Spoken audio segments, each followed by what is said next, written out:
J'aimerais investir dans l'élevage. Très bon choix. Quel type d'élevage? Point d'interrogation. J'ai réduit l'élevage à la volaille. Quel type de volaille? Point d'interrogation. J'ai réduit la volaille au poulet de chair et au poulet pondeuse. Quoi choisir? Dans cette vidéo, je partage avec toi les raisons sur lesquelles tu devrais t'appuyer pour choisir l'un ou l'autre. Faire l'élevage des poulets de chair ou l'élevage des poulets pondeuses. D'ailleurs, on peut combiner les deux. Mais si toi, tu veux faire uniquement un type, soit chair, soit pondeuse, cette vidéo te permettra de faire un bon choix. À tout de suite.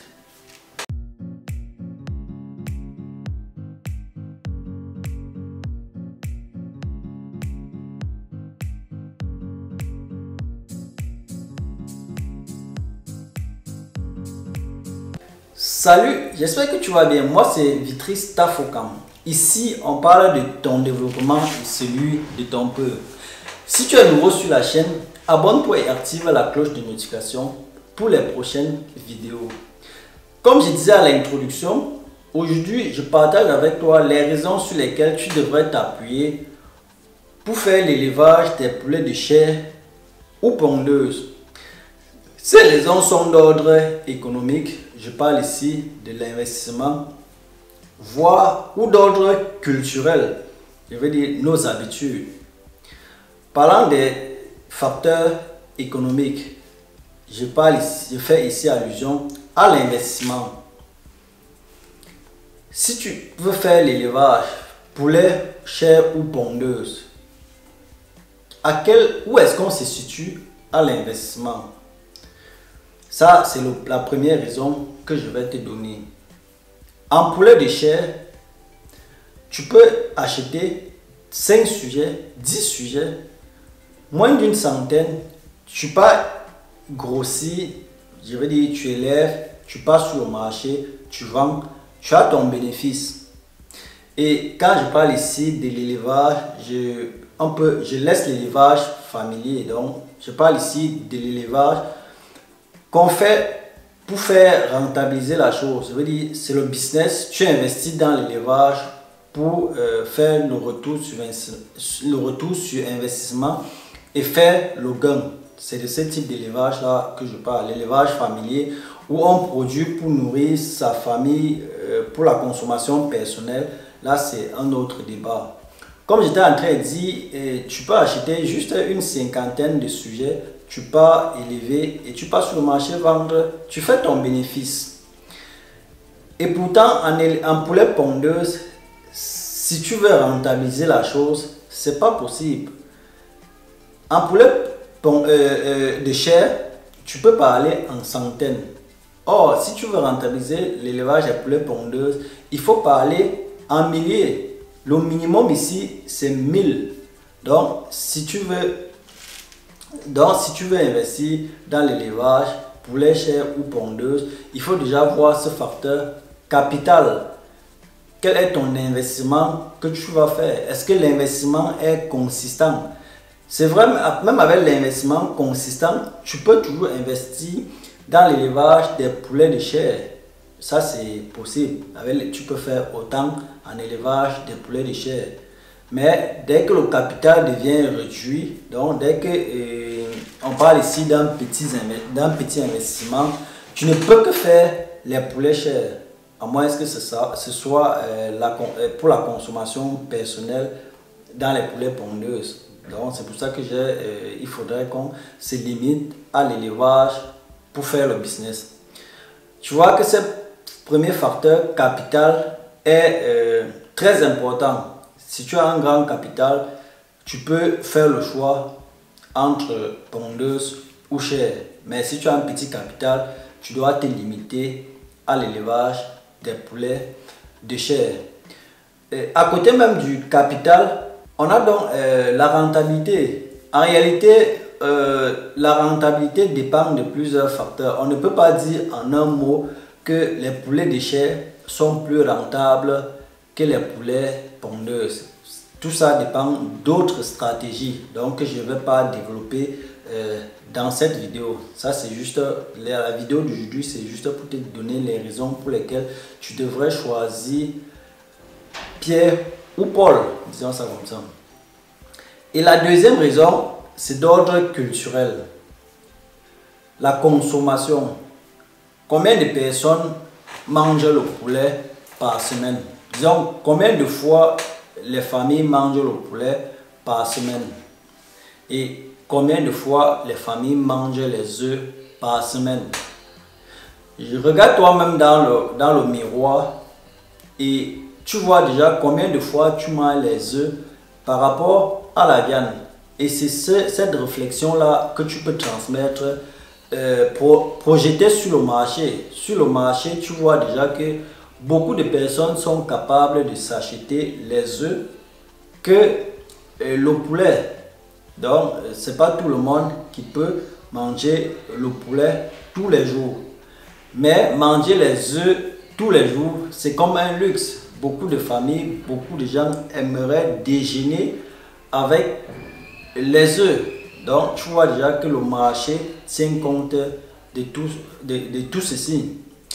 C'est pas comme si on avait plus d'éleveurs qui faisaient dans les œufs que ceux qui font dans les poulets de chair. C'est juste qu'un éleveur produit une bonne quantité d'œufs. C'est même pas aussi, c'est pas là une très bonne raison, mais pour que tu vois que le marché des œufs répond un peu plus par rapport au marché des poulets en rapidité. Et la troisième raison ici, c'est la conservation.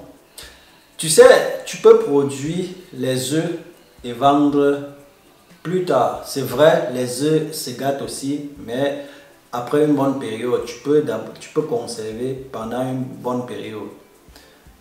En réalité, même le poulet de chair, tu peux aussi conserver. Maintenant, le problème c'est au niveau des investissements qu'il faut faire pour conserver les poulets le poulet.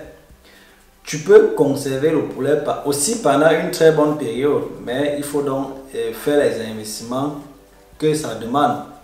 Tu vois qu'en termes simples, tu peux investir au départ un grand investissement dans les poulets pondeuses et tu n'as plus besoin d'investir dans la conservation des œufs.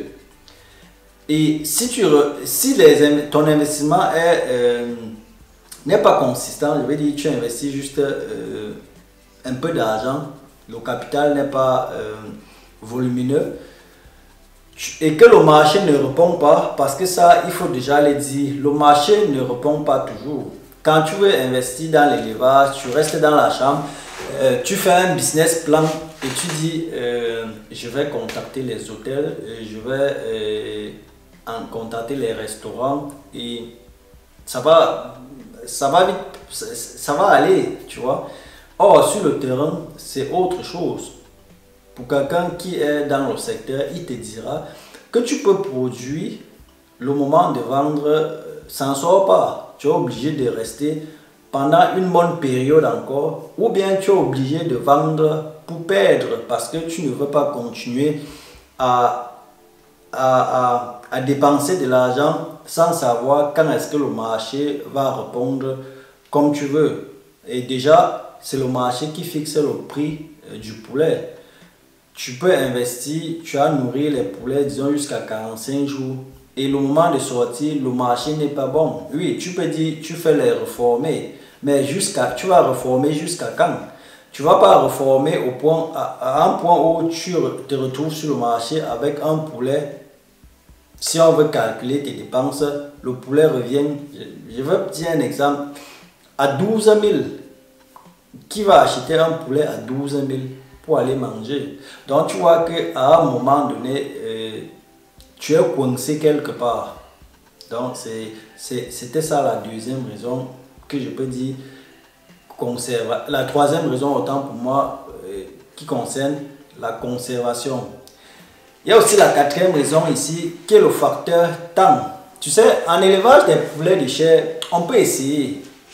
Je vais dire, tu viens, tu as un bâtiment provisoire et tu essayes. Un mois et demi, je vais dire 45 jours, c'est pas bon et tu te retires. Et pourtant, pour les pondeuses, tu ne peux pas aussi vite essayer et ressortir. Quand tu t'engages, il faut déjà compter beaucoup de semaines, des mois, avant de pouvoir, jusqu'à la fin du procès, de ce processus, ça prend beaucoup de mois. Donc, si tu viens seulement pour essayer dans la volaille, tu ne peux pas essayer avec les pondeuses. Tu ne peux qu'essayer avec les poulets de chair. Donc, c'est ce facteur temps comme quatrième raison qui limite déjà, qui t'oriente déjà dans un au lieu de l'autre. Donc, tu vois, ce sont ces facteurs, ces raisons que tu devrais prendre en compte pour faire un bon choix. Même si tu es déjà en train d'élever, à un moment donné, si le couloir que tu as choisi ne donne pas, tu peux toujours réfléchir. Est-ce pas possible? Est-ce que le bon couloir pour moi ne serait pas l'un ou l'autre? Donc, Paul ou Pierre, si tu es en train de faire l'élevage des poulets de chair et que ça ne donne pas, il faut te poser la question. Peut-être que c'est l'élevage des poulets pondeuses qui serait un bon choix pour moi. Bon, c'est vrai, tu peux combiner les deux à côté. Mais sinon, si toi tu veux juste faire un type, il faut donc t'appuyer sur ces raisons-là pour pouvoir faire un bon choix. C'était ça les raisons que je voulais partager avec toi. Merci de m'avoir suivi. Porte-toi bien et à dimanche. Bon, je ne vais pas dire à dimanche prochain. L'un de mes objectifs de 2022, c'est produire 2 vidéos par semaine, les dimanches et les mercredis. Donc prochainement, tu auras 2 vidéos par semaine. Je vais produire une vidéo pour les dimanches et une vidéo mercredi. Donc vous qui me soutenez déjà beaucoup, continuez à me soutenir. Je partagerai ces idées avec toi. Parfois, même si elles ne sont pas bonnes, tu sais, quand on regarde une vidéo, on tire au moins quelque chose dans la vidéo. Donc, ce que je vais dire ici, porte-toi bien et à mercredi prochain. Ciao.